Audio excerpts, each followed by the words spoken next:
네, 안녕하십니까. 김정민 국제전략연구소의 김정민입니다. 오늘도 새로운 책, 대한민국과 국제정치라는 책에 대해서 소개하는 시간을 갖도록 하겠습니다. 오늘도 이 책의 저자이신 성신여자대학교 정치외교학과의 김영호 교수님 오셨습니다. 안녕하십니까. 안녕하십니까. 네. 그리고 제 왼쪽 자리에는 경희대학교 국제대학원에서 박사과정을 하고 계신 바른사회시민회의 정책실장 이옥남 실장님께서 오셨습니다. 네, 안녕하세요. 네. 그래서 오늘 이 책은 국제정치가 나옵니다. 이 제가 가장 좋아하는 부분이죠. 그래서 오늘은 이 대한민국과 국제사회가 어떻게 서로 국제외교와 정치를 통해서 서로 상호 발전 혹은 견제를 하는가에 대해서 한번 알아보는 시간을 가지도록 하겠습니다. 제가 김 교수님, 제가 한국에 와서 느낀 점은 뭐냐면 우리나라의 GDP는 거의 대부분이 수출에 의존하는 걸로 제가 알고 있습니다. 네. 그런데 막상 텔레비를 보게 되면요, 실질적으로 우리가 해외 외신을 보는 경우는 거의 없습니다. 그래서 많은 일반 우리나라 국민들이 이 국내 문제, 국내 정치 문제와 국제적인 정치 문제가 어떻게 서로 맞물려서 돌아가지 못하는 경우가 대부분인데요. 이런 부분들이 결국 우리가 남북 문제라든가 다른 기타 여러 외교를 할 때 우리 국민들이 한 오판을 하게 되는 그러한 근거를 제공하게 되는 게 아닌가 생각되는데 어떻게 생각하시는지요? 네. 김 박사님께서 방금 말씀하신 대로 우리나라가 벌어들인 국부의 상당한 부분이 저희들이 글로벌 네트워크를 통해서 벌어들이고 있습니다. 네. 그럼에도 불구하고 우리 국민들이나 우리 사회 그리고 언론, 방송의 경우를 보게 되면은 국제정치적인 사고가 완전히 빠져있다. 이런 걸 저희들이 느끼게 됩니다. 그래서 저희들은 국제정치라고 하는 것이 우리 삶에 정말 중요한 영향을 미치고 있음에도 불구하고 마치 국내 정치라고 하는 좁은 시야에 빠져서 모든 것을 생각하고 또 국내 정치적으로만 생각하면 모든 것이 되는 것 아닌가. 이런 커다란 잘못에 빠져 있는 거 아닌가 그런 생각이 듭니다. 그래서 김정민 박사님께서 국제문제연구소도 만드시고 또 여러 가지 이러한 토론회라든지 개인 강연이라든지 그런 과정을 통해서 우리 국민들에게 국제 정치의 중요성을 깨우치고 있다 하는 그 점에 대해서도 굉장히 높이 평가하고 오늘 이 뜻깊은 자리에 초청해 주신 데 대해서 다시 한번 깊은 감사의 말씀을 드립니다. 네, 고맙습니다. 그래서 아무리 국제정치와 국내 정치가 상호 연관되어 있다 하더라도 이 둘은 다르긴 다른 거 아닙니까? 네. 여기에 대해서 실장님께서는 어떻게 이거를 구별해서 정해 주시는지요? 책에서는 유명한 노재봉 총리님의 말씀을 인용을 하셨는데요.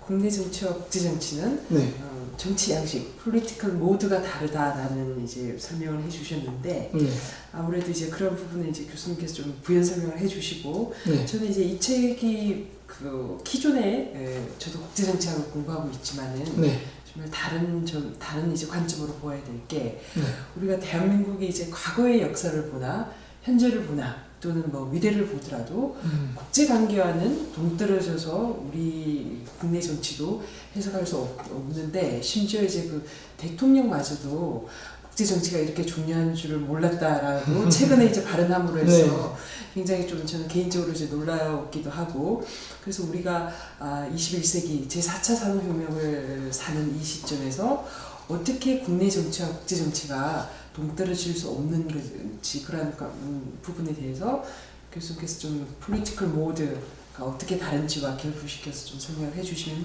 좋을 것 같습니다. 그러니까 저희들이 언론 보도를 통해서 국제 정치 사건을 접하게 됩니다. 그러니까 신문이라는 것이 우리 국민들에 대한 국제 정치학 현장 교과서의 역할을 하는 것으로 저희들이 이해해도 될 겁니다. 그렇지만 국제 정치학이라고 하는 것은 국제 정치라고 하는 것은 그 신문 기사만 봐서는 이해될 수 충분히 이해하기 어렵다 그런 생각이 듭니다. 그래서 조금 전에 말씀하신 대로 국제 정치와 국내 정치는 정치 양식이 완전히 다르다는 점을 이해하는 것이 대단히 중요합니다. 그리고 국내 정치는 중앙정부가 있습니다. 그래서 만약에 제가 어떤 가게를 운영하는데 우리 집에 와서 아이스크림을 사 먹고 누군가 돈을 안 낸다.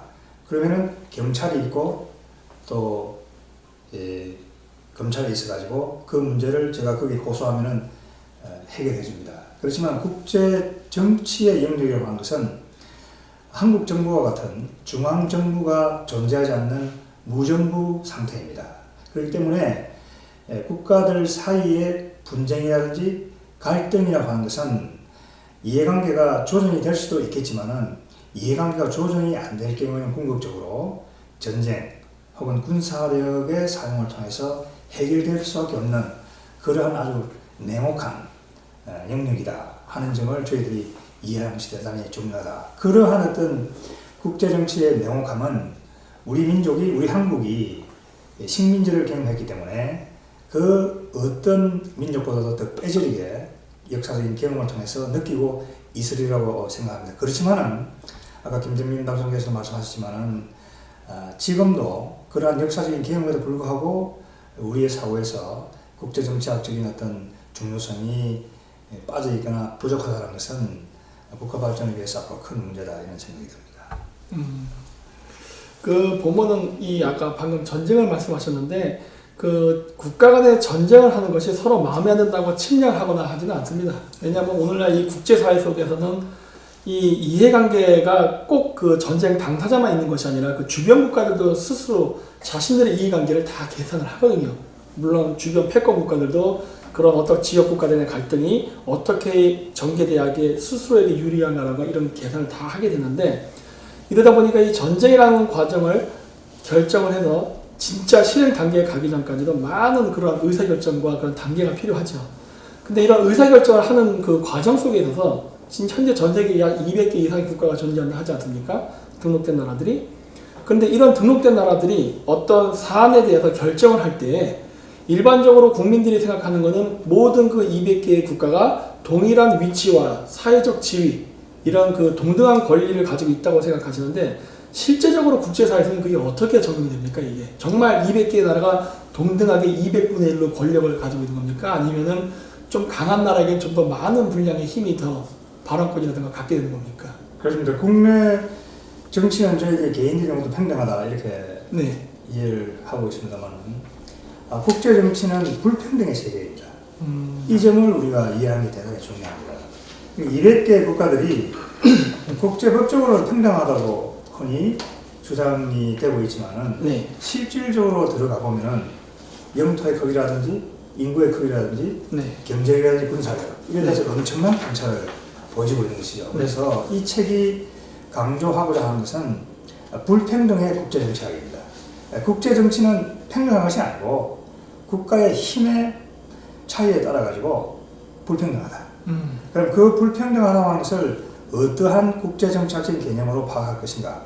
그것이 이제 패권 개념입니다. 그래서 국제정치는 조금 전에 말씀하신 대로 200개 국가가 다 평등한 게 아니고 그 중에서 미국, 그럼 과거에 소련, 영국 이러한 국가들이 강력한 힘을 가진 패권 국가로서 패권 질서를 만들고 그것을 군사력과 경제력을 통해서 국제 질서를 유지해 나가는 것이다. 우리가 그 질서를 패권 질서라고 부르고 그 질서에 대한 이해를 현실적으로 하는 것이 대단히 중요하다. 그러니까 그러한 패권 국가들은 국제 정치 질서의 생산자이고 대한민국과 같은 국가는 국제 정치 질서의 소비자다.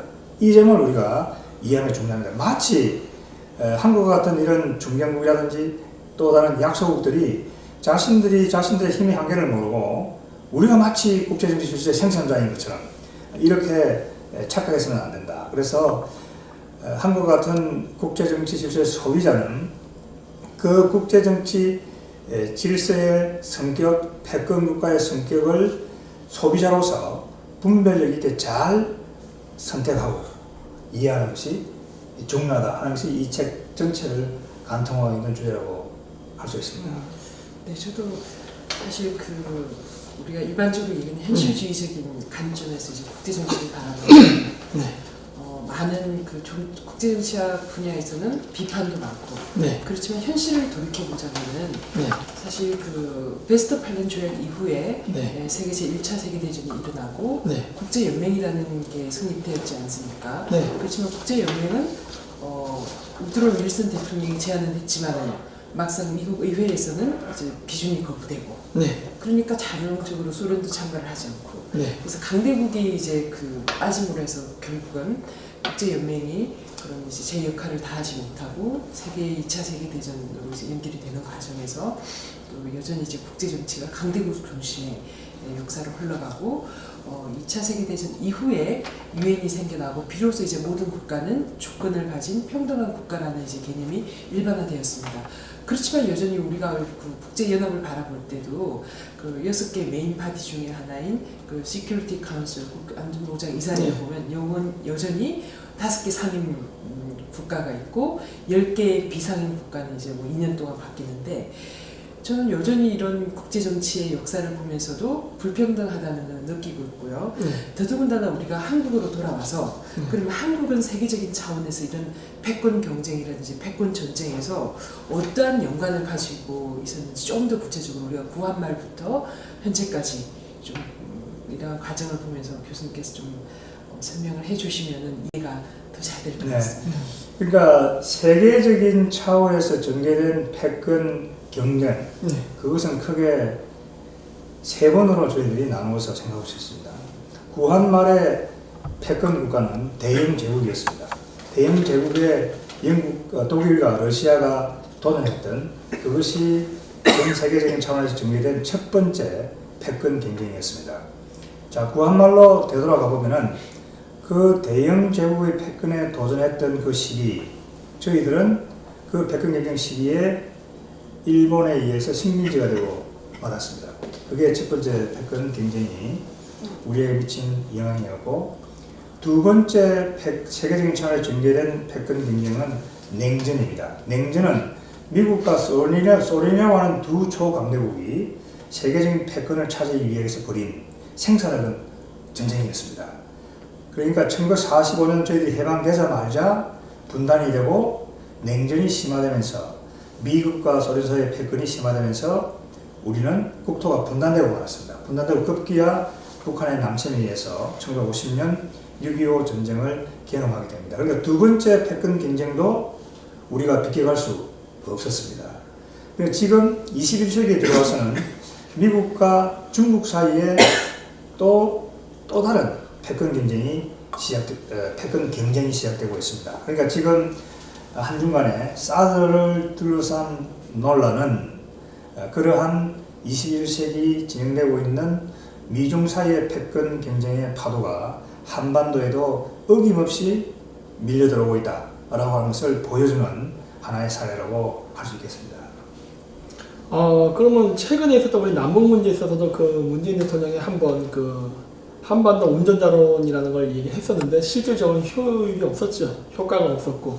이런 부분도 아무래도 그 우리나라에서 그 국제정치의 흐름을 모르고 주변 패권 국가들의 그런 이해관계를 고려하지 않은 그러한 상황에서 남북 문제를 해결하려다 발생한 어떤 외교적 마찰이 아닌가 생각이 되는데 그게 대해서는 어떻게 생각하시나요? 네, 그러니까 사실 한국이 미중 패권 경쟁의 와중에서 운전자가 되겠다라고 하는 것은 국력의 한계를 모르는 대단히 낭만적인 추상적인 그런 생각이라고 할 수가 있습니다. 그러니까 지금 북핵 문제라든지 중국의 어떤 여러 가지 사드 보복 이런 문제에 저희들이 대응하기 위해서는 미국의 어떤 패권 질서 하에 저희들이 속해 있기 때문에 미국과 함께 한미 동맹을 중시하면서 이 문제를 현실적으로 풀어나가는 것이 대단히 중요하지 않겠나 그런 생각이 듭니다. 그러니까 남북 문제의 지금 현안이 북한의 핵 문제인데 북한의 핵 문제를 저희들 힘으로 풀 수 있는 건 아니거든요. 그렇기 때문에 저희들이 그렇다고 그걸 갖다가 중국과 미국에게 맡겨둘 수도 없는 것이거든요. 그렇죠. 그렇다고 저희들이 할 수 있는 선택지라고 하는 것은 역시 미국과 공조해서 미국의 힘을 보태서 그 북핵 문제를 해결해 나가는 것이 우리의 국익과 우리의 어떤 국력의 한계에 맞는 그러한 전략이 아닐까 그런 생각이 듭니다. 그러면 방금 말씀하신 그 부분은 사실 패권 정치에 있어서 우리나라처럼 이제 뭐 약소국은 아니지만 존경국이라고 하더라도 그런 이제 그 패권의 영향을 받지 않을 수가 없는데요. 책에 보면 자세하게 저는 기존의 뭐 패권 안정 이론은 국제정치에도 익히 들었지만은 맹자가 인용한 그리고 이제 왕도 정치와 패도 정치로 구분해서 패권을 또 다른 차원에서 이제 설명을 하시고 계시고 특히 이제 미국의 그 지도력 하에 패권과 중국의 그 사드 우리 배치 논란에서도 봐왔듯이 정말 어떻게 보면은 강대국이라고 이해할 수 없을 정도의 그 치졸한 면을 보인 그런 부분을 두 가지의 그런 이제 예를 통해서 패권도 다 같은 패권이 아니다라는 부분을 설명을 하시고 계십니다. 그러면 한국적인 관점에서 볼 때 과연 그런 이런 패권 정치에서 우리나라는 어떻게 이 패권을 뭐 활용까지는 아니더라도 이런 국제 정치 속에서 우리의 입지를 확고히 할 것인지에 대해서 패권을 어떻게 활용을 해야 되는지 그런 부분에 대해서 좀 설명해 주시겠어요? 예, 패권이라고 하는 말은 영어의 헤게모니를 번역한 말입니다. 그러니까 우리가 흔히 헤게모니를 잡는다라고 하는 그 헤게모니죠. 근데 이것이 패권이라는 말로 번역되는 과정에서 대단히 부정적이고 강압적인 뉘앙스가 들어가 있습니다. 그래서 패권이라고 하면은 저희 국민들은 그냥 깜짝하냐 놀라죠. 왜냐하면 과거에 그런 패권 경쟁의 와중에서 저희들이 흔히 고래 싸움에 등이 터진 적이 여러 번 있거든요. 예를 들면 구한말의 청일전쟁이다, 러일전쟁이다, 만주사멸이다, 중일전쟁이다. 이런 어떤 과정에서 패권 경쟁 과정에서 전쟁 과정에서 저희들이 굉장한 어려움을 겪었기 때문에 소뚜껑 보고 놀란 것은 자라보고 놀란다 그죠? 자라보고 놀란 것은 거죠. 자라보고 놀란 것은 소뚜껑 보고 놀란다 그런 우리가 속담도 있는데 제가 볼 때는 실장님께서 말씀하신 대로 패권이라고 해서 다 나쁜 것은 아니다. 그걸 우리가 인식하는 게 대단히 중요하다고 생각이 듭니다. 그래서 맹자에 보게 되면 아까 말씀하신 대로 왕도 정치는 좋고 패도 정치는 나쁘다 이렇게 되어 있습니다.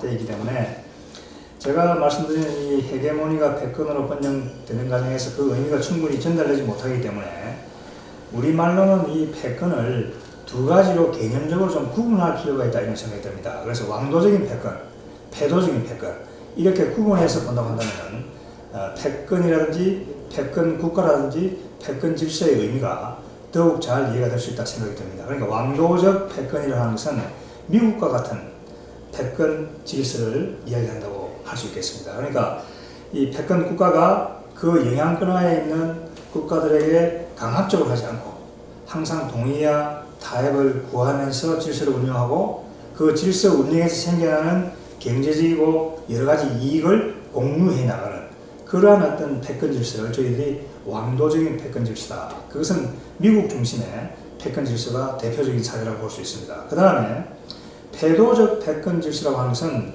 일본 제국주의적인 패권 질서입니다. 영토를 점령하고 그 사람들의 자유를 뺏고 그러한 어떤 식민지를 만들고 하는 그것이 패도적인 패권이다 이렇게 볼 수 있겠습니다. 이번 사드 보복에서 보는 것처럼 중국이 저희들이 여기에 북한 핵 문제 때문에 사드를 불가피하게 갖다 놓았음에도 불구하고 거기에 대해서 보복을 한다든지 이런 것도 패도적인 패권의 그런 행태로 볼 수가 있을 겁니다. 또 구한말로 잘 아시다시피 거슬러 올라가 보면은 이모군란이 일어났을 때 중국이 원세계를 중심으로 하는 3천만의 군대를 보내가지고 조선 왕조를 강압적으로 통치를 했습니다. 그런 것들도 모두 패도적인 패권으로 저희들이 구분할 수 있겠습니다. 그렇기 때문에 이 패권이라고 하는 것을 저희들이 들을 때 너무 놀랄 필요는 없다. 그래서 패권 질서라고 하는 것은 패권 국가의 정치 체제의 성격에 의해서 영향을 받는다.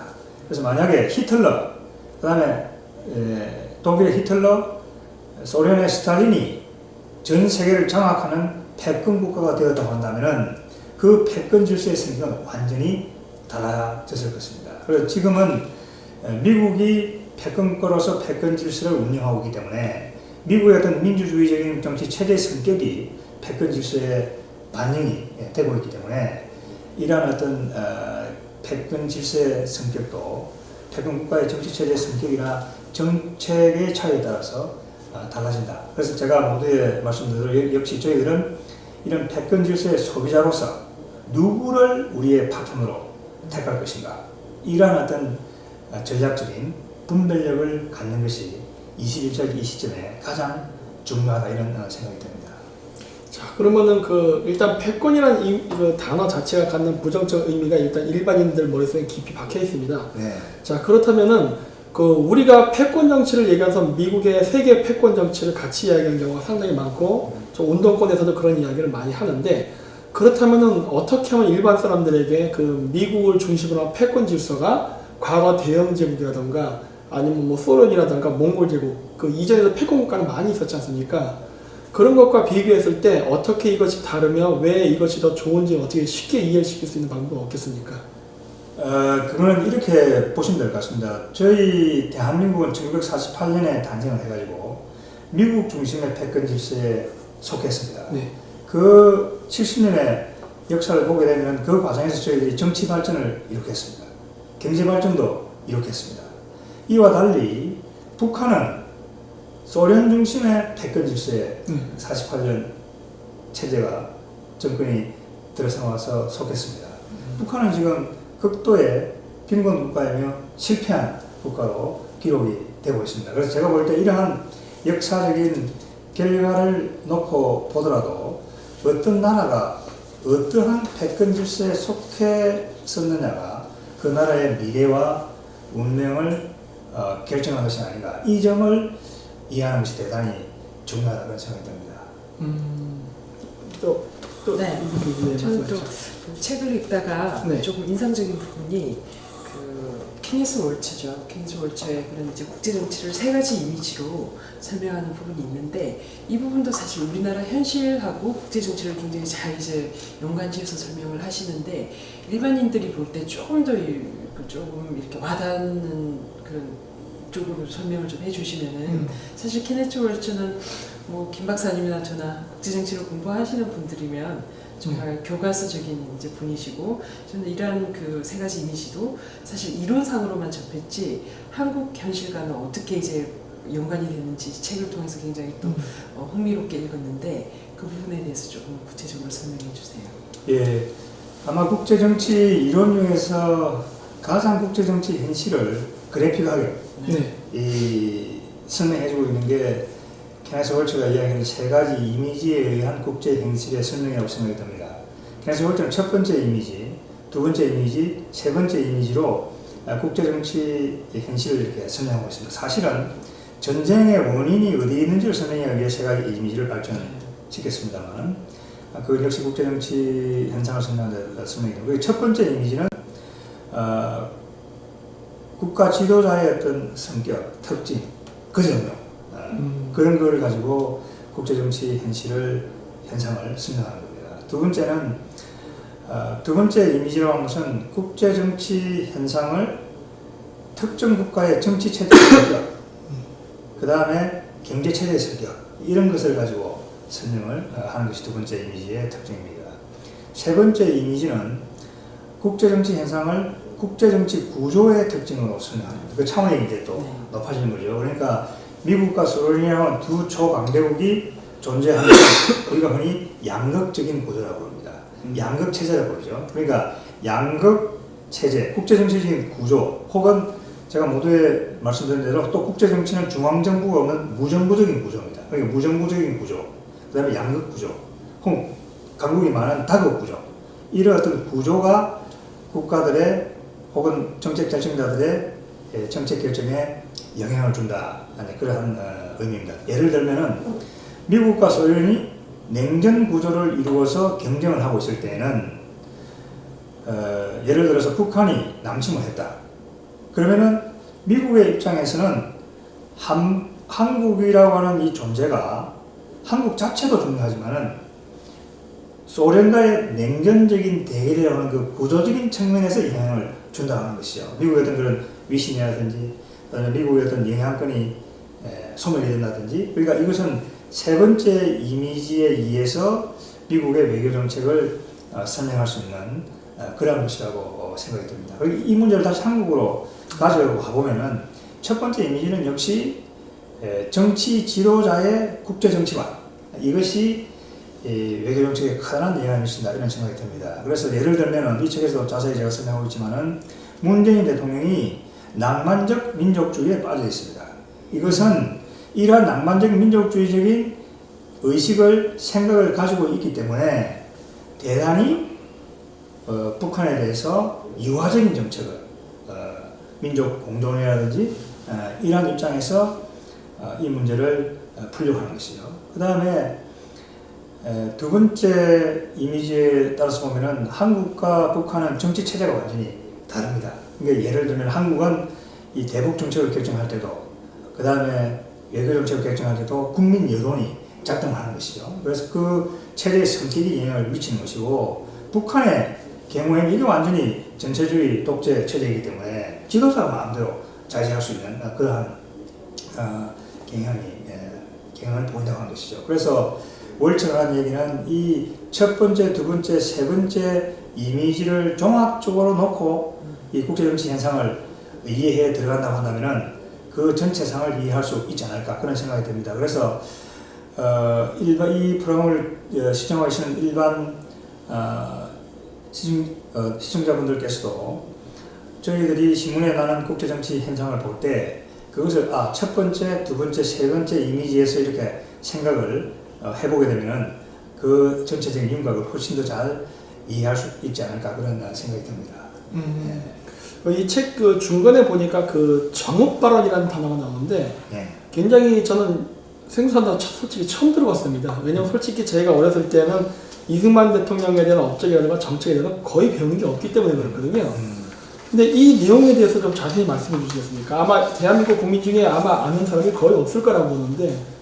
그게 이제 김 박사님 말씀대로 우리 역사 교육, 한국 현대사 교육이 정말 커다란 문제점을 안고 있다, 이렇게 생각이 듭니다.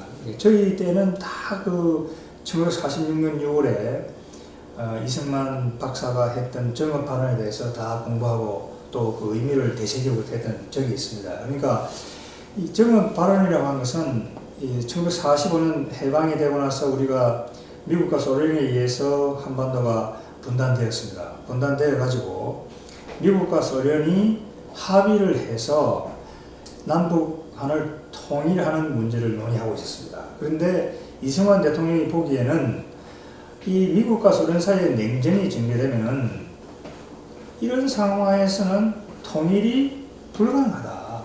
그렇기 때문에 한국에서만이라도 남한에서만이라도 자유민주주의 체제에 의한 국가를 수립하는 것이 한반도 전체의 적화를 막는 길이다, 이렇게 생각을 했던 것입니다. 그래서 이 정읍 발언을 놓고 많은 사람들이 분단을 촉발시킨 그런 하나의 주장이었다, 이렇게 우리 국내에서 지금 많이 이야기하고 있습니다. 그렇지만은 지금 공개된, 이 책에서 제가 자세히 설명하고 있습니다만, 지금 공개된 소련의 비밀 문서를 보면은 1945년 9월 20일 날 스탈린이 북한에 보낸 비밀 지령문이 지금 공개되어 있습니다. 그 비밀 지령문을 보면은 스탈린이 1945년 9월 20일 이미 북한에 단독 정부를 수립하라고 하는 지령을 내리고 있는 겁니다.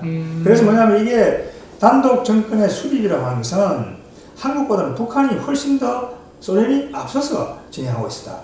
그러니까 이승만 대통령은 그런 스탈린의 지령을 보지는 당시에 못했습니다만, 이분이 미국 조지 워싱턴 대학에서 학사를 받고 하버드에서 석사를 받고 프린스턴 대학에서 국제정치학을 받은 대표적인 한국의 지식인이죠. 국제정치에 대해서 대단한 인식을 가지고 있기 때문에 그분이 봤을 때는 이거는 이런 냉전 하에서는 이거 통일은 불가능하다.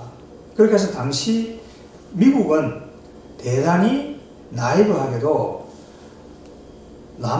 남북한이 좌우합작을 통해서 통일을 할 수 있다, 이런 생각을 하고 있었습니다. 거기에 이승만 대통령이 강력하게 반발했던 것이죠.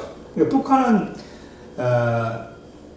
이미 46년 초가 되면은 정부 행태를 갖추고 가고 있습니다. 토지계획 다 토지도 모수를 하고요.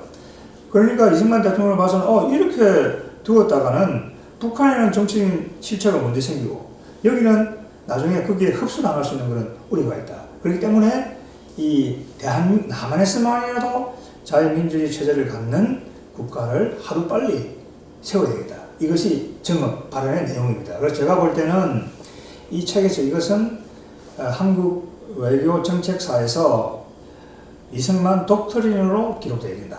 그래서 미국 대통령들만 독트린을 가지고 있는 게 아니고 이런 걸 보게 되면은 이승만 대통령의 정업 발언, 정업 연설이야말로 한국 외교사에서 대한민국의 48년 건국을 가능케 했다고 하는 점에서 그걸 우리가 건국사관이라고 부릅니다만은 그런 건국사관의 관점에서 본다고 때 이 1946년 6월의 정업 발언은 이승만 독트린으로 한국 외교사에서 기록되어야 된다. 그만큼 중요한 의미를 갖고 있는 연설이다. 이렇게 생각이 듭니다. 자, 그렇다면은 그 이승만 대통령과 어떻게 보면 반대편에 서 있을 수 있다고 해서 김대중 대통령도 또 햇볕 정책이라는 걸 또 만들어가지고 뭐 최근에 우리가 그 세대다 보니까 많이 알고 있습니다만 그 햇볕 정책에 대해서는 현재 긍정과 부정 모든 평가가 지금 양존하고 있습니다. 근데 이 그 햇볕 정책이 제 개인적으로 봤을 때는 오늘날 그 우리가 대북 관계를 너무 낭만적으로 보게 되는 그 계기를 줬다고 저는 일단 개인적으로 생각하고 있습니다만 이러한 부분에 봤을 때 그 교수님께서는 이 김대중 대통령의 햇볕 정책에 대해서는 어떠한 그 평가라든가 생각을 가지고 계시고 있는지요? 네, 김 박사님 지적하신 대로 한국 외교 정책사는 두 가지 패턴으로 분류할 수 있다 이렇게 생각이 듭니다. 하나가 뭐냐면 이승만, 박정희로 이어지는 현실주의 노선. 네. 그 다음에 김대중, 노무현, 문재인 대통령으로 이어지는 낭만적 민족주의 노선. 네. 이 두 가지로 분류될 수 있다고 저는 생각이 듭니다. 그렇게 본다고 한다면은 김대중 대통령의 햇볕 정책은 낭만적 민족주의 노선을 대변하고 있는 것이다.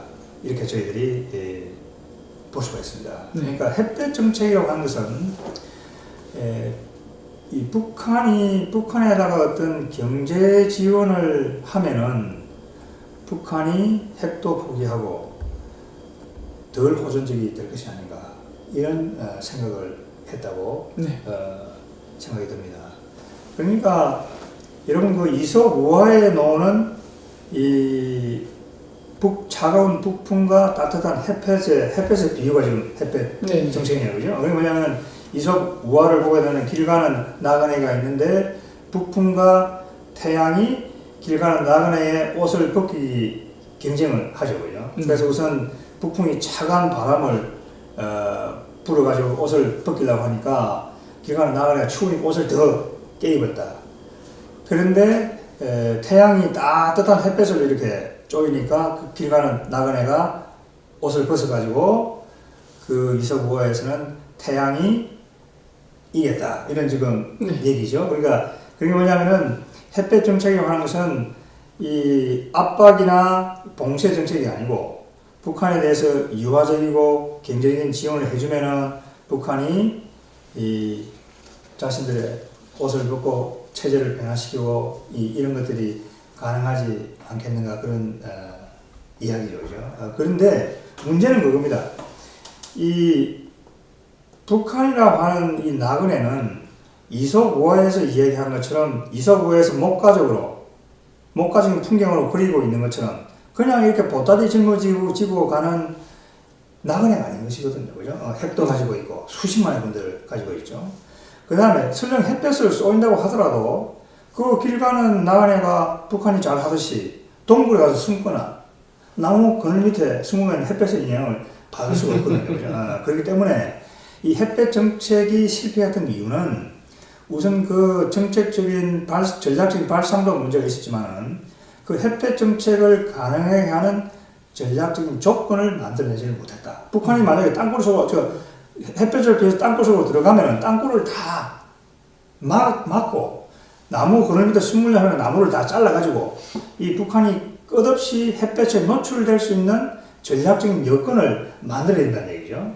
그런 전략적인 여건을 만들지 않고 북한에 그냥 수억 불을 갖다 준다든지 일방적으로 무조건적으로 경제 원조를 한다든지 그러한 것들은 결국은 북한을 변화시킬 수 없고 오히려 북한의 어떤 핵을 개발하는데 도움을 줘서 오늘날의 더 큰 핵 위기를 불러온 것이 아닌가 그런 생각을 하게 됩니다.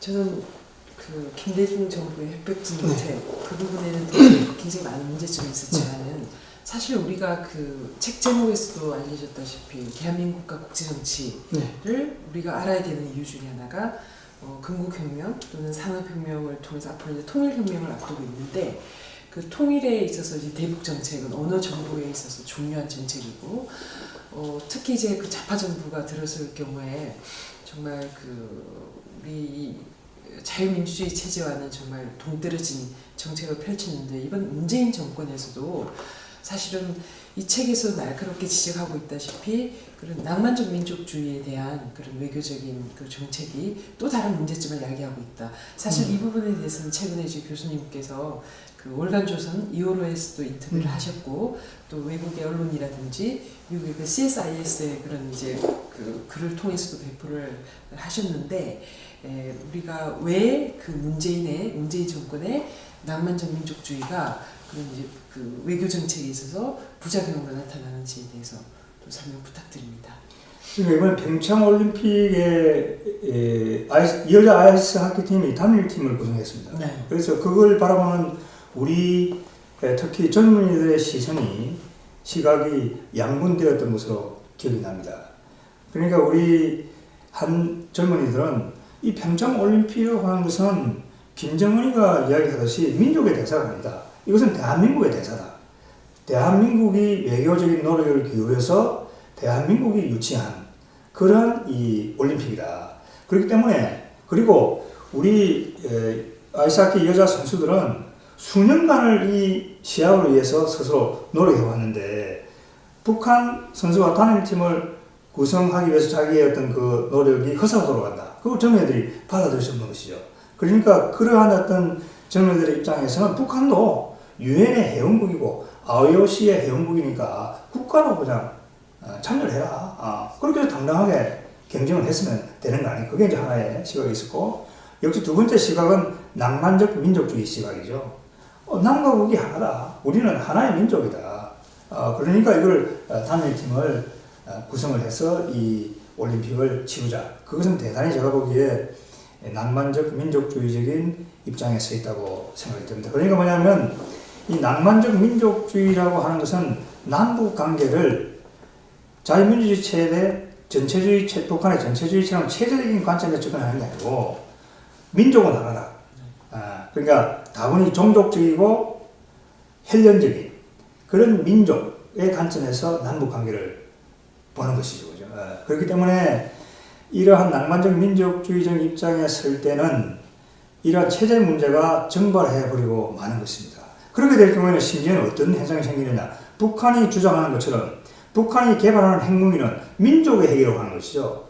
북한이 핵무기를 가지고 남한을 절대로 공격하지 않을 것이다. 왜? 우리는 하나의 민족이기 때문에. 그러한 선전선동이 우리에게 먹혀들 수 있다고 하는 얘기죠. 그래서 제가 볼 때는 국가 지도자가 이러한 낭만적인 민족주의에 빠져서 여론을 호도할 것이 아니고 그러한 체제의 어떤 차이점을 분명하게 국민들에게 이야기를 해주고 북한의 핵이라고 하는 것이 동족이기 때문에 민족이기 때문에 우리에게 사용되지 않는다라고 하는 환상을 주어서는 안 된다고 하는 얘기죠. 제가 이 책에서도 설명을 하고 있지만은 우리 옆집에 사는 아저씨가 저희 집을 향해가지고 기관총을 갖다 놔요.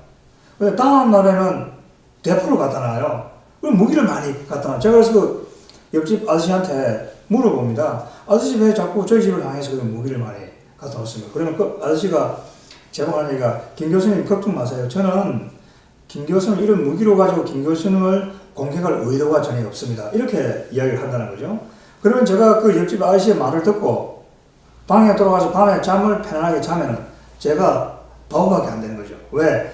그 아저씨의 무기를 가지고 있는 능력을 가지고 있는 아저씨의 의도는 생각은 언제든지 바뀔 수 있기 때문이죠. 그러니까 저희들이 북한의 핵무기에 대해서도 그 문제를 볼 때 하나의 민족이다, 민족 공조다, 공존이나 그런 하나의 생각, 의도, 선전을 통해서 그 문제를 볼 것이 아니고 북한이 핵무기라고 하는 군사적인 능력을 가지고 있다. 그것이 우리의 군사적인 실질적인 위협이다. 이런 각도에서 그 문제를 접근해 나가는 것이 우리의 국가 안보라든지 국민의 생명과 자유를 지킬 수 있는 그러한 어떤 전략적인 사고가 아닌가 그런 생각이 듭니다. 네, 그 부분하고 연결되는 질문인데요. 사실 그 낭만적 민족주의 문재인 정부의 그런 그 개념으로 접근해서 사실 그 남북 정상회담도 급속도로 진행이 되었고 지금 또 미북 정상회담까지도 예정되어 있는 상황이죠. 네. 그리고 이번에 그 양 정상회담에서의 의제는 당연히 이제 북핵 문제였지만은 항상 우리가 북한 인권 문제라는 거는 북핵 문제에 이렇게 밀려나서 인권 문제가 심각함에도 불구하고 그 인권 문제에 대해서 제대로 다루지도 못했었고 특히 이 책에서는 하나의 모델을 제시하고 있어요. 북한 인권 문제 같은 경우에는 1975년 그 헬싱키 선언 모델을 따라야 된다고 말씀을 하셨고 또 마침 우리가 그 18일 날 한국 자유회의와 바른사회 시민회의가 또 이러한 주제를 중심으로 토론을 이제 예정 중인데요. 교수님께서 조금 더 구체적으로 왜 인권 문제를 75년의 그 헬싱키 선언 모델을 따라야 되는지에 대해서 설명 부탁드립니다. 예, 그러니까 남북 정상회담 일정은 지금 4월 27일로 정해졌습니다. 미북 정상회담은 날짜와 장소가 지금 논의되고 있고 그 회담에서 다뤄야 될 의제도 논의 중에 있습니다. 그러니까 남북 미북 정상회담의 가장 중요한 의제는 북핵 문제가 될 것이 분명합니다. 이 회담을 통해서 북핵 문제의 완전한 해결을 위한 시나리오가 마련되어야 될 것입니다. 그렇지만 제가 보기에는 이 회담에서 또 다른 중요한 의제로 다뤄져야 될 게 역시 북한 인권 문제입니다. 역시 북한 인권이라고 하는 것은 북한 주민의 인권 문제뿐만이 아니고 6.25 전쟁 때 강제 납북당한 민간인들도 많이 있습니다. 그리고 전후에 납북된 사람들도 많이 있습니다. 또 북한은 전 세계 12개국의 무고한 시민들을 불법적으로 강제적으로 납치해가지고 지금 북한에 응무하고 있는 그런 하나의 상황입니다. 그래서 북한 인권 문제라고 하는 것은 제가 말씀드린 그 인권 문제는 단순히 북한 주민의 인권 개선뿐만이 아니고 제가 말씀드리는 6.25 전시 민간인 납북자 문제를 포함하는 모든 인권 문제가 이번 두 정상회담에서 반드시 다뤄져야 된다 저는 그렇게 생각합니다. 그래서 그 중요한 모델의 하나가 1975년 미국과 소련 등 세계 35개국이 체결한 헬싱키 협정입니다. 이 헬싱키 협정을 보게 되면 안보 문제와 인권 문제를 동시에 다루도록 하고 있습니다. 그래서 이 1975년 헬싱키 협정이 공산권의 인권 문제를 제기함으로 해서 냉전을 평화적으로 종식시키는 데 크게 기여했다고 하는 것이 냉전 종식 이후의 학자들의 평가입니다. 그리고 1986년 레이카비크 아이슬란드 수도 레이카비크에서 레이건 대통령과 고르바초프 대통령의 두 번째 정상회담이 이어졌습니다. 그 정상회담에서 레이건 대통령이 고르바초프 대통령에게 서기장에게 소련 내에 있는 반체제 인사들 명단을 수백 명을 그 자리에서 제시를 했습니다. 제시를 했고 소련을 떠나지 못했던 유태인 문제도 그 자리에서 제기됐습니다. 그러니까 1986년 그 정상회담은 그야말로 역사적인 회담이었습니다. 미국의 대통령이 소련 지도자와의 정상회담에서 인권 문제를 최초로 면전에서 제기를 했던 것입니다. 그래서 그 이후에 그 회담에서 소련이 인권 문제를 받아들이게 됩니다. 그렇게 해서 미국과 소련이 소련 내에 인권 문제를 논의하기 위한 위원회가 구성이 됩니다. 구성이 돼가지고 실질적으로 그 회담의 결과로 유태인들이 많이 이스라엘로 돌아가게 되고 반체제 인사들도 정치범수용소에서 석방이 되게 됩니다. 그래서 지금 나와 있는 당시 국무장관이던 조지 슐처 국무장관의 회고록을 보게 되면은 자신이 국무장관으로 있으면서 가장 기억에 남는 회담은 역시 그 회담이었다. 그 인권 문제를 제기해서 그 소련 체제의 문제점을 전 세계에 폭로할 수 있다. 그리고 자유와 이러한 어떤 인권을 사랑하고 유지해 나가는 미국을 비롯한 자유 세계의 정치 체제가 우월하다 라고 하는 걸 전 세계에 이야기할 수 있기 때문에 그 레이카비크 정상회담이 미소 냉전 대결의 커다란 분기점이다 이렇게 평가를 하고 있습니다. 그래서 제가 기대하는 것은 이번 양 정상회담에서도 한국 대통령과 미국 대통령이 김정은 면전에서 북한 제가 말씀드린 포괄적인 북한 인권 문제를 정식으로 제기하고 대한민국과 미국이라고 하는 자유민주주의 체제가 훨씬 더 우월하다. 그리고 북한 주민의 어떤 이러한 인권 개선 없이는 한반도 평화도 있을 수가 없고 국제 평화도 있을 수가 없다라고 하는 것을 조금 확고하게 보여주었으면 좋겠다 이런 생각을 하게 됩니다. 그리고 보면 이 국제 질서는 아까도 말씀하셨듯이 모든 나라가 다 동등하게 권한을 갖지 않고 아무래도 좀 더 강한 나라는 더 강한 발언권을 갖는다. 뭐 이런 여러 가지 말씀을 해주셨는데요. 그렇게 본다면은 국제법이라든가 국제 질서라는 것은 어떻게 보면은 일방적으로 강한 국가가 원하는 의지대로 움직일 수 있는 여지가 다분히 있는데 그럼에도 불구하고 국제사회에서 지금 방금 인권 문제도 말씀하셨습니다만 그 도덕성이라는 부분도 굉장히 같이 강조를 하고 있습니다. 그러면 이런 것들이 어떻게 우리가 이해를 왜냐면 이게 언밸런스가 있는 것처럼 보이는데 실질적으로 우리 현실적인 국제정치에서는 바로 이러한 패권국가의 패권의 힘, 발언권 이것과 국제적인 도덕성, 이거의 강조 이런 것들을 우리가 어떻게 섞어서 이해를 해야 될지 한번 말씀해 주십시오. 예, 국제 정치는 김 박사님께서 잘 말씀하신 것처럼 이 도덕적인 여유가 거의 없습니다. 왜냐하면 이 생존이 우선시되는 그러한 영역이기 때문에 도덕을 앞세우다가는 생존이 위협을 받을 수 있는 그런 영역입니다. 물론 생존이 보장이 되고 도덕적인 외교 정책을 할 수 있을 경우에는 좋다고 생각이 듭니다. 그러나 대부분의 경우에는 이 생존과 도덕적인 이 판단과 정책적인 지평이라는 것이 상충될 때가 많이 있습니다. 그래서 제가 보기에 이 국제 정치라고 하는 것은 비극적인 영역이다 이렇게 생각이 듭니다. 그래서 예를 들면은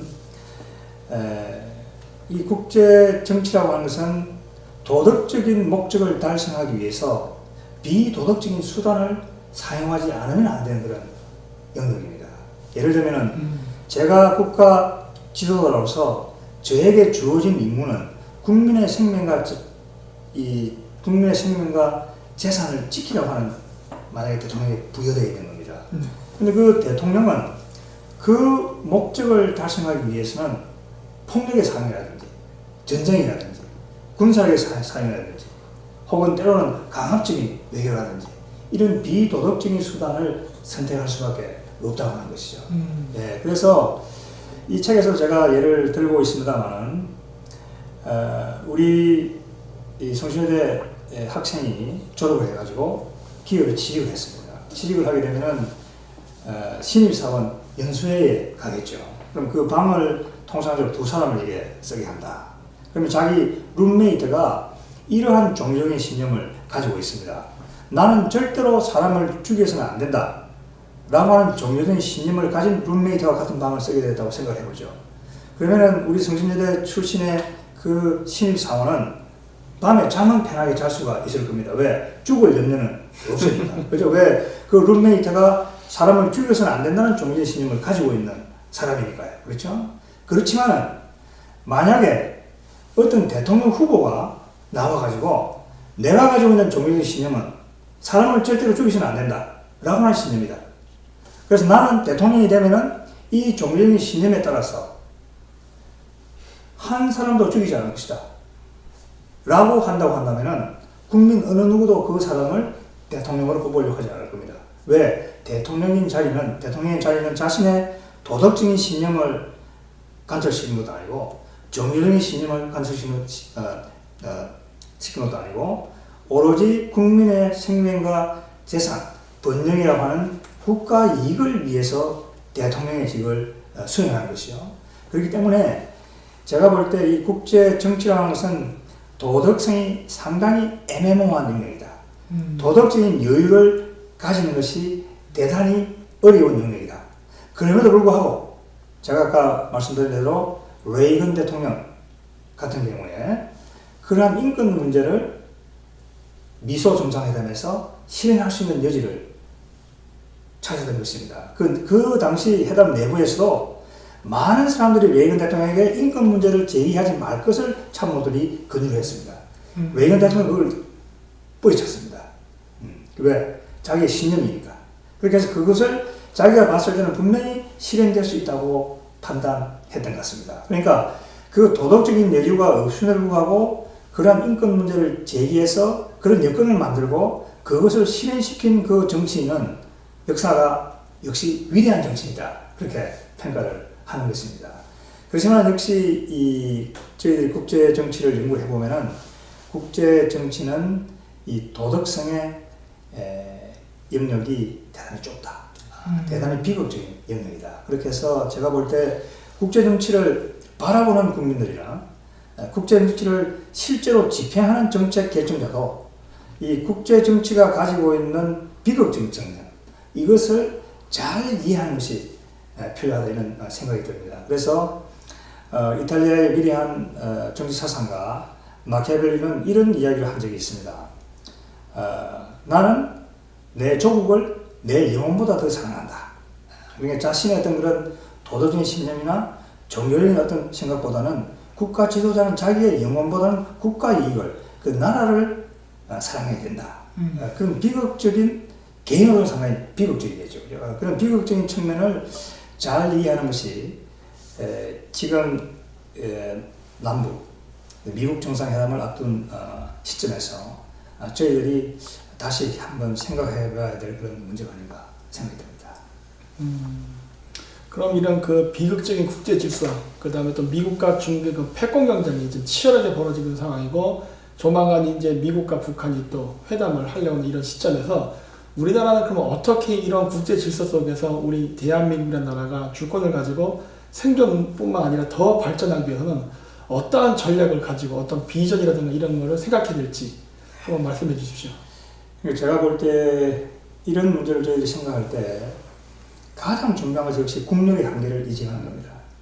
저희들은 중견국가이고 저희들이 패권국가가 아니기 때문에 마치 무한대의 어떤 정책적인 선택의 여지가 있다, 이렇게 생각하는 것은 잘못됐다고 봅니다. 그러니까 저희들은 국력의 한계가 있기 때문에 그 어떤 국력의 한계를 냉정하게 인식하는 것이 대단히 중요하다. 그 다음으로 이러한 어떤 미중 패권 경쟁의 측면에서 제가 볼 때 과거의 역사적인 경험을 좀 줘야 된다.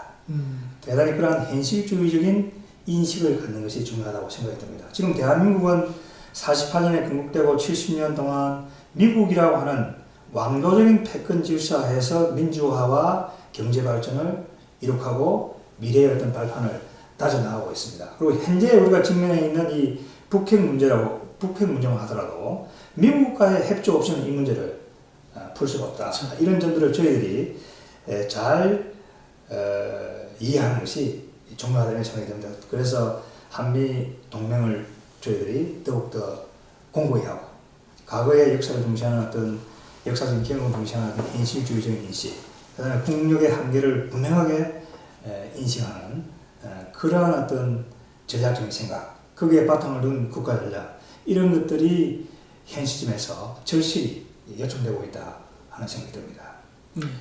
그래서 이제 끝으로 혹시 맺은 말로 하고 싶은 말씀이나 혹시 질문이 있으시면 한번 해주시기 바랍니다. 네. 마무리 발언까지 잘 이제 들었고요. 다만 이제 책을 읽고 한국적인 현실과 국제 정치의 그런 연관성 보면 앞으로의 우리나라의 이제 그런 대외 정책이라든지 더 중요할 것 같고, 지금 한미 동맹의 중요성도 강조를 하셨고요. 근데 우리가 한반도를 둘러싼 주요국이라고 하면 미중 일러를 이제 꼽고 있는데 최근에 들어서 한일 관계가 급속하게 악화되고 있습니다. 그래서 저는 이제 정말 그 한일 관계야말로 사실 감정적으로 접근할 것이 아니라 국익 차원에서 정말 외교적인 전략 차원에서 접근을 해야 되는데 정말 어려운 문제인 것 같습니다. 교수님 생각에는 어떻게 우리가 한일 관계를 앞으로 봐야 될까요? 네, 저는 위안부 문제와 같은 또 위안부 문제, 역사 문제와 같은 이 과거사 문제는 그것대로 저희들이 추진해 나가야 된다고 생각합니다. 거기에 대해서는 일본과 끊임없이 대화하고 그 문제를 해결할 수 있는 실마리를 찾아나가야 된다고 생각합니다. 그렇지만은 과거사 문제 때문에 모든 것을 못하겠다. 이런 사고는 저는 잘못되다고 봅니다.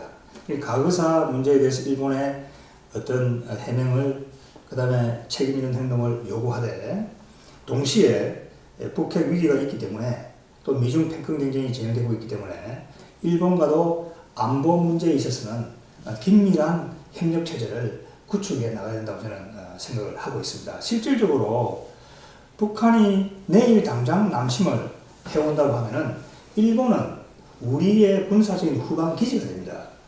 그렇기 때문에 과거사 문제가 대단히 중요합니다. 그 문제로 저는 추진해 나가되, 그것을 전제 조건으로 해서 그게 안 되면 아무것도 못하겠다. 그런 사고는 저는 문제가 있다고 보여집니다. 그 문제를 추진해 나가되, 안보 문제대로 한일 간에 조금 더 적극적인 협력을 해 나갈 필요가 있다. 이런 생각이 듭니다. 그리고 마지막으로 말씀드리고 싶은 것은 왜 그것이 중요하냐면, 이 한반도를 둘러싸고 있는 지정학적 위치가 매우 저희들에게 불리합니다. 예를 들면은 한반도를 둘러싸고 있는 국가들은 모두 강대국들입니다. 말이 강대국이지 이 국가들은 제국적인 위상을 가지고 있는 국가들입니다. 미국을 보세요. 중국을 보세요. 러시아, 일본도 과거에 부정적인 의미의 제국이었거든요. 그러니까 한국을 둘러싸고 있는 국가들이 모두 제국적인 위상을 가지고 있는 국가들입니다. 쉽게 얘기를 하면은 대한민국이 살고 있는 이 동네가 좋지 않은 겁니다. 쉽게 얘기하면 우범지대죠. 일종의 우범지대입니다. 그런데 그 어깨로 남아있으면 다행이지만은 일본이나 중국처럼 과거에 봤던 것처럼 조포로 변하는 거거든요. 그렇기 때문에 저희들이 항상 이러한 지정학적인 위치를 분명하게 이해하고, 그런 국력 한계를 이해하고, 미국과의 어떤 동맹이라든지 이러한 어떤 좋은 친구를 우리가 갖는 게 이 시점에서 대단히 중요하다. 그래서 항상 과거의 개념을 중시하고 그런 현실주의적인 생각을 갖고 국가 지도자가 나서서 그런 것들을 충분히 설명하고 국민을 계도해 나가는 것도 중요하다 생각이 듭니다. 그래서 오늘 이 자리에 와서 이런 이야기를 하고 있지만은, 우리 김정민 박사께서 이런 국제문제 연구소를 만들어서 지금 한반도 주변을 정리되고 있는 국제정세라든지 한국이 나아가야 될 어떤 그런 국제정치와 관련된 여러 가지 어떤 대안들을 일반 시민들에게 제시하고 논의하는 이런 장을 만들고 있다고 하는 것은 현실에서 매우 중요하다, 이런 생각이 듭니다. 네, 고맙습니다. 네, 그래서 오늘은 대한민국과 국제정치의 저자이신 김영호 교수님과 이 책에 대해서 많은 이야기를 나눠봤습니다. 역사에 만약이라는 건 없지만은, 만약에 그 이솝이라는 사람이 지금의 이 책을 읽고 다시 한번 그 태양과 바람의 이야기를 썼다면, 아마 그 바람으로 옷을 벗기려고 했던 그 바람님은 분명히 저녁 무렵에 그 얘기를 했을 것입니다.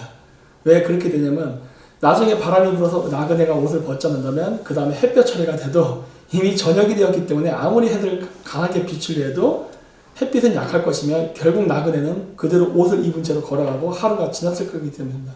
따라서 우리가 중요하게 봐야 될 것은 어떤 관념적인 현상을 보려 하는 게 아니라 냉혹하고 그 다음에 그다지 아름답지 않은 이런 냉철한 이런 현실에 대한 부분을 인식하고 그 인식 속에서 어떻게 이 문제를 해결할 것인가를 고민하는 것이 오히려 더 국민이나 그 국가의 발전에 더 기여할 수 있는 그러한 좋은 사상이 될 것이라고 봅니다. 네, 오늘도 와주셔서 정말 감사합니다. 네, 감사합니다. 감사합니다.